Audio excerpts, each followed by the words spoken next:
ikusten duzu, guen jo ordu gutxi gaude hemen, baina pixkanaka hau ja dana betetzen nahi da. Eta, bueno, oso pozik gaude, eta gero, txapelketa bukatuta gero, errekonozimiento hori jasotzen dugu, eta pozik geratzen gara.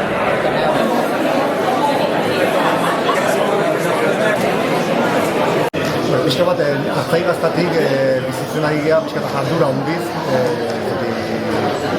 hau eta ezin lehiaketa eta ezin ekitaldi, mundu mailan dagoen gazta lehiaketarik handina, pluralena, eta pixka bat